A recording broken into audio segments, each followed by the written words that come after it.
আজকে আমরা স্বামী বিবেকানন্দের জীবনের একটা অসাধারণ গল্প শুনব।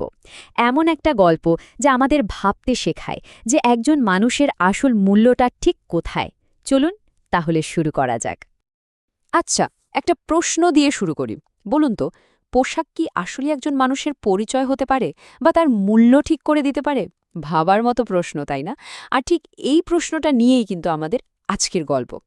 তো ঘটনাটা ঘটছে আমেরিকার একটা ব্যস্ত রাস্তায়।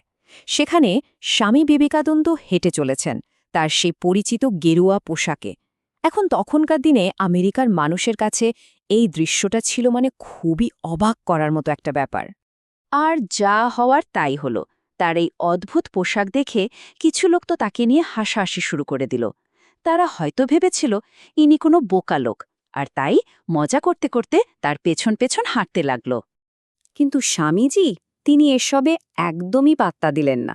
খুব শান্তভাবে তিনি দাঁড়ালেন আর যারা তাকে নিয়ে মজা করছিল তাদের দিকে ঘুরে তাকালেন। আর জানেন তো, ঠিক এইখানেই গল্পের আসল মোড়টা আসে। আর এরপরই তিনি শুরু করলেন সভ্যতার আসল পরীক্ষা নিয়ে কথা বলতে, মানে দুটো ভিন্ন সংস্কৃতির একটা তুলনা।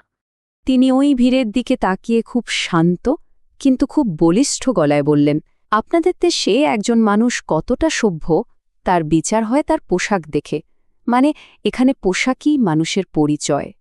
ব্যাপারটা তাহলে কি দাঁড়ালো? একদিকে একটা সমাজ যেখানে একজন মানুষের দাম নির্ভর করে সে কি পড়ে আছে তার ওপর, আর ঠিক তার বিপরীতে আরেকটা সমাজ যেখানে সব কিছুর ওপরে হলো চরিত্র।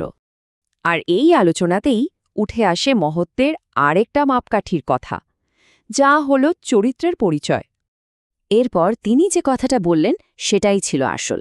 তিনি বললেন, কিন্তু আমি যে দেশ থেকে এসেছি সেখানে একজন মানুষের পরিচয় তার পোশাক দিয়ে হয় না, হয় তার চরিত্র দিয়ে।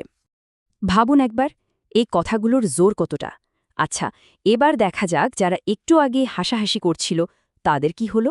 স্বামীজির এই কথাগুলো শোনার পর পুরো ভিড়টা একদম চুপ হয়ে গেল। সব হাসি, সব ঠাট্টা, সব থেমে গেল। চারিদিকে শুধু নিস্তব্ধতা। আর স্বামীজি কি করলেন? তিনি কিছুই বললেন না। খুব সহজ, স্বাভাবিকভাবে নিজের রাস্তায় আবার হাঁটতে শুরু করলেন। আসলে ওনার ওই শান্তভাবে চলে যাওয়াটাই ছিল সবচেয়ে বড় জবাব। তো এই যে অসাধারণ একটা ঘটনা, এর থেকে আসল শিক্ষাটা কি? চলুন এবার গল্পের মূল কথাটা, এর ভেতরের শিক্ষাটা একটু বুঝে নিই। গল্পের সারমর্মটা খুব সহজ কিন্তু অনেক গভীর। কোনো মানুষকে তার বাইরের চেহারা বা পোশাক আশাক দেখে বিচার করাটা ঠিক না। আসল বিচারটা হওয়া উচিত তার ভেতরের গুণাবলী দিয়ে, তার চরিত্র দিয়ে। তাহলে মূল কথাগুলো কি দাঁড়ালো? প্রথমত, বাইরের চাকচিক্য দেখে অনেক সময়ই ভুল হয়। দ্বিতীয়ত, একজন মানুষের সত্যিকারের দামটা কিন্তু তার চরিত্রে, আর সবশেষে তার গুণগুলোই হলো তার আসল পরিচয়। তবে শেষে একটা প্রশ্ন কিন্তু থেকেই যায়, তাই না?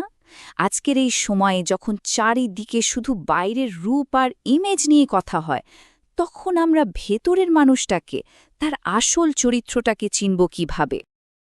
আজকের এই পর্বের তথ্যগুলো আমরা নিয়েছি সচিত্র বালকাথায়ন থেকে, যেটি গায়ত্রী পরিবারের একটি প্রকাশনা।